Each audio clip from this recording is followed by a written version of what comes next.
Hello, welcome. So today I'm going to start a booktube channel. I've wanted to start one for years possibly, but I haven't got around to it. And today in lockdown, it's got to the point where I'm procrastinating on the stuff that I'm already using to procrastinate. So I'm going to do something else to procrastinate that will hopefully motivate me. So what I thought I would start off doing is go through all the books that I've started reading since lockdown. So I'm going to start with the book that I finished first. So I started reading this book probably about 9 months ago, and the book that I was reading was the James Joyce biography by Richard Ellmann. And originally, I started reading the Edna O'Brien James Joyce biography, which was only like 200 pages, but I got about 30 pages in and thought, this is rubbish. Like, she was just flitting from one thing to the next thing, not really going through it in a chronological way, which you don't have to for a biography, but it just wasn't giving me the amount of details that I like in literary biographies. Like, where are some biographies that I really like? Let me see. So, Muriel Spark, for goodness sake, by Martin Stannard. This was really good. Thick, juicy. You can really, get in the dirty details of someone's life. So yeah, I was reading the Edna O'Brien one, and she was just flitting about from one thing to the next. It was kind of like reading a really boring novel where the narrator's giving you like the lives of these characters, but not really saying anything in a way that's interesting and gripping. Not really giving you the like climactic points in people's lives if you're going to do that in a short biography, but just I don't know, just brushing over things like the kind of rooms they lived in, but just describing like one thing in the room instead of describing most of the room. Like that's the kind of stuff. And then in it, she was saying, you know, this biography isn't the best biography. The best biography is the Richard Ellmann one. And I was like, well, why am I bothering to read your one then? Because your one's pretty dire. So I ordered this one. And I knew that if I really wanted to get into the nitty gritty, reading a book like this, which is 744 pages, so a lot of it is just notes. You've got like almost 200 pages of notes, but I could commit to a chunkier one because obviously I'm interested enough in James Joyce enough to want to do that. So I was reading this, and it was a slow burn for me. It did take me like 10 months to read it. And then when I got into lockdown and had nothing to do all day, I was like, I'm just going to power through and read the last like 200 pages of it. So I got around to that. And it wasn't a slow burn because it was boring. It was actually really, really good. He went into so much detail on his life, like the family history, what made him want to write, the way he interacted with Ireland, the way he thought about Ireland. So that was fascinating. It also gave me a lot about his own family life, and then the family he made, and then also kind of like where they were at the point when he died, which is the point I really like to be left with a biography. I feel like my favorite biographies start with like their birth, and then or like I guess like the short history of the family, and then how that person came to be, and then they finish with the person dying. That just feels like encapsulating their life, I suppose, more akin to their own perspective, because when you die, you die. So yes, I really, really like this. Obviously, the cover is very old-fashioned. Not just the picture, like the sepia is fine, but just this. But I did really like this. It's also not just the size of the book; it's also bigger than your standard book, which meant even though you're reading a lot,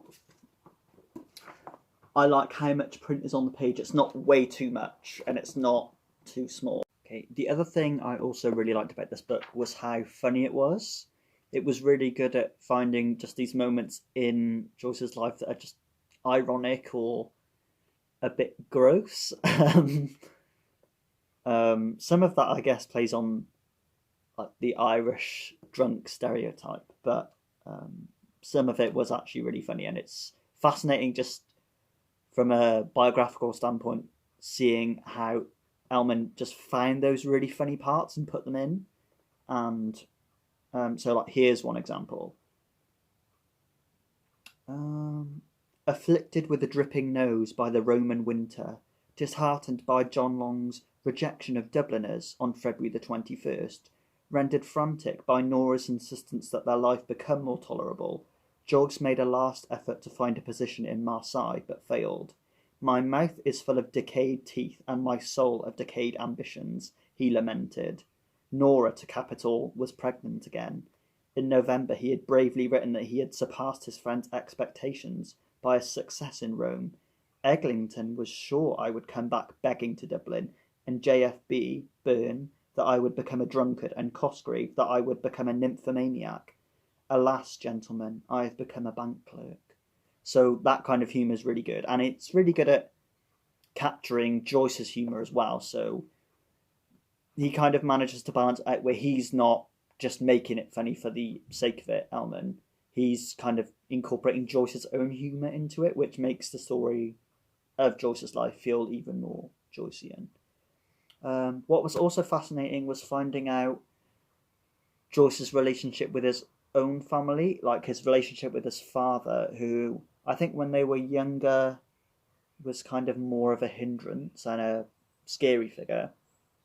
Then as they get older, particularly towards Joyce's father's older age, Joyce's father was like basically in awe of his son and was like, James, you're the best son ever. And then, but basically, was Joyce the eldest? I think Joyce was the eldest from all his brothers. It's been a while since I read this. I'm pretty sure he's the eldest. Anyway, but Joyce had a brother called Stanislaus. I think that's how you say it. And early on in his career, Stanislaus and Joyce were like twins. And they weren't actual twins, but they worked together like twins. Like they were. Stanislaus was really supportive of Joyce. And as Joyce's career kind of took off, I think maybe it was after Dubliners was finally published, and he was trying for like 12 years to get it published, writing and rewriting and rewriting, and they were all turning it down, saying, get rid of this, get rid of that. It's just a nightmare, but it's good to read. Stanislaus and Joyce kind of fall out, and really by the end of his life they're not really even friends anymore, so that's quite sad, but it's fascinating to read about. But basically it kind of seems like Joyce was so narcissistic that he just sponged off everyone till he could get what he wanted and then was done with them. And maybe it was also a point of Stanislaus being jealous, because when they were younger, Stanislaus kind of made out like he had literary ambitions as well, and then I guess when they didn't come to fruition, maybe he was jealous of Joyce, or maybe it was a combination of the two. But it was fun to read about that, because I never heard anyone mention Joyce's brother or the rest of his family. What else? It was also fascinating to read just on a bodily level, like the relationship Joyce had to his body all the way through his life. So I mean, when he's a young man, like I guess kind of my age, like 20s, it just describes how much he doesn't like to wash, which is pretty grim, really. And then later on, I mean, in the extract I read out, you get a sense that he has pretty bad teeth. And I think when he gets to Paris, someone said he has the worst teeth they've ever seen, which poor Nora. It also said about how he didn't like to wash at all, so I was like, oh, he must really stink, like, really stink. What else? And he was also prone to bouts of iritis, and then there are parts of the book where it actually goes into detail on the kind of operations he'd have to get on his eye. So sometimes he'd have to wait months to have an operation on his eye. Like his eye would iritis, it would like clog up and get really disgusting, and to operate on it properly, they would have to actually just like remove his eye and put it on the table and like anesthetize it all, and it was like really disgusting. And he had a lot of anxiety about getting that done, obviously, as you would. But I'm like, how would they perform that in like 1925? So it was kind of amazing seeing how much he pursued his writing when a lot of the time for like 18 months he could barely see anything. That was really fascinating to read. What else?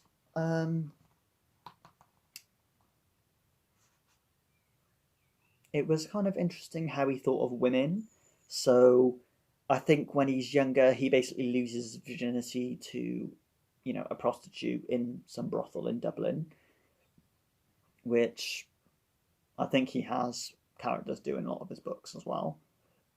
And then when he's married to Nora, basically it's like, Nora, you're my wife.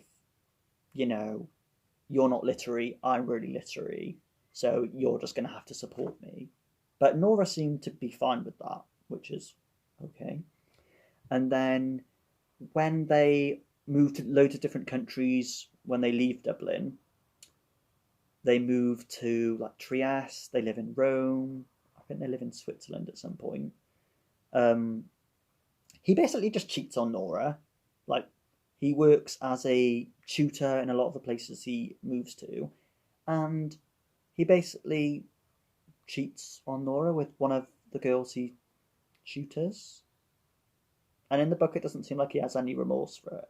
But I think it's more like he wasn't that interested in the girl. He just did it, for artistic merit, to seem more interesting. That's the vibe I got.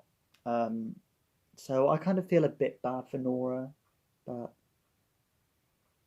what can you ask? The other thing about Joyce is that he's a sponger.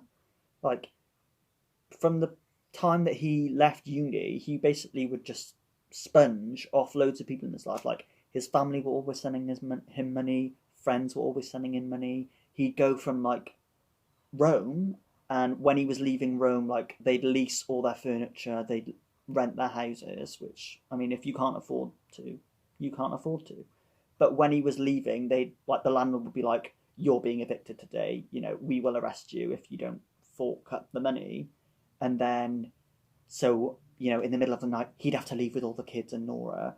And then during the day, he'd be like going into, cafes and promising people, oh, lend me this money, and then I'll give it back to you. But he'd take the money and then move to a different country, like basically kind of just stealing stealing people's money.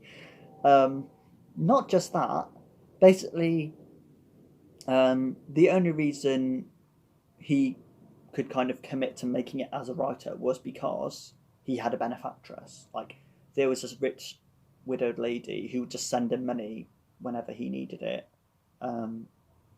But even that was kind of like running up to Dublin as getting published, I think. And then, or maybe it was after Chamber Music, his first collection of poetry was published, he kind of got a benefactor. But before then, he was just doing it all himself. And like I said, he did move to different places and he did work all the time. So it's not like he was lazy just sponging off everyone. But it's interesting seeing a writer's life in the early 20th century. So, yes, would recommend. Case dismissed.